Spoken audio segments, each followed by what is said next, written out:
Well, the rapid legalization of cannabis in U.S. states giving Green Thumb Industries a lift in the most recent quarter, with revenue increasing 85% year on year to $222 million, although we are seeing the stock under some pressure today, down about 1.3%. Let's bring in the CEO and founder of Green Thumb Industries. We've got Ben Kovler joining us today. Ben, it's great to have you on today. It's certainly a positive quarter here, really pointing to the expansion that we have seen in the cannabis market here in the U.S.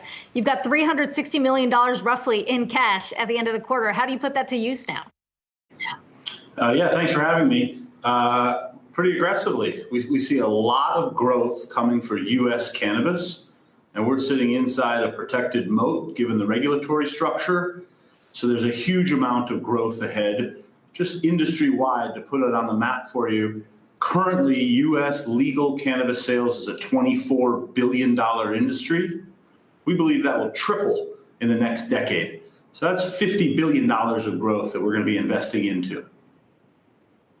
Hey, it's Brian Chung here. So I guess when it comes to your strategy here, we're talking obviously a lot about the distribution to these new markets like New York and New Jersey. But how do you balance the retail presence that you have? You've got about 62 retail locations right now, in addition to the distribution of your products to maybe other third-party storefronts. How are you kind of balancing that approach as you think about those new markets? Yeah, the way the market is regulated in the United States, it's state to state. And so what you produce in one state, you cannot transport to another state.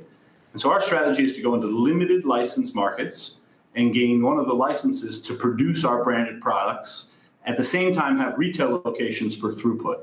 However, over time, as you're seeing, say, in Illinois, for example, where we have 10 of the 110 stores today, fast forward 2 years, there'll be 300 or 400 stores, and we'll still have 10. So over time, our business will shift to the branded consumer products. The whole time, this has been a branded consumer products play that we think the consumer will develop a relationship with. However, the retail strategy through Rise Cannabis really helps us get to know that consumer, serve the product, understand the brands, and stay on the cutting edge of what's happening in cannabis. Ben, the big question mark sort of clouding the industry has long been about federal legislation. You don't have that pass through yet, and yet you've got more than 20 states that have already legalized marijuana, both from a medicinal standpoint or from a recreational standpoint. At this point, how big of an unlock would it be if you got the federal legislation? In other words, do you necessarily need that in order to keep this momentum going when you've got so many states that are opening up these markets to a brand like Green Thumb? Yeah, we do not need new federal legalization or federal regulation to continue to operate the business profitably with cash flow, hiring thousands of people, and growing. You've seen just in 2021, despite no federal policy change, New York, New Jersey, Connecticut, and Virginia all legalize. That's more than 40 million Americans that are now going to have access to the product. Green Thumb has one of the limited licenses in each one of those states, and we're going to put our capital to work to execute for shareholders to generate returns, regardless of federal policy. Now, we believe that anything that happens at the federal level is upside optionality. We're not dealing with a Jeff Sessions. We're dealing with a federal government that is thinking progressively on this product, that has indicated that this is going to be a state decision, which is usually, a United States dilemma, federal versus state. We see this going to the states. You're seeing that happen now, and you're seeing unbelievable statewide economic momentum through taxes and jobs that is somewhat unstoppable.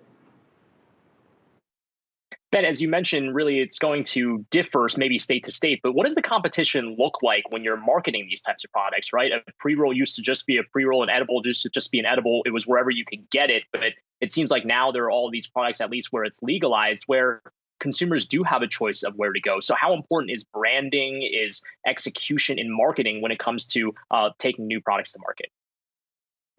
It's incredibly important. It's a great day to be an American consumer of cannabis because you can go get this power of choice, and the consumer dollars can drive the producers and innovators like us.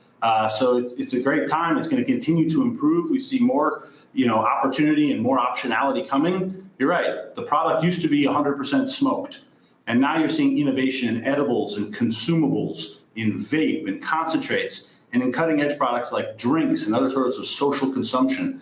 And so Green Thumb is well positioned with brands in each one of those spaces to take advantage of who is that consumer and how do they develop a relationship with that product.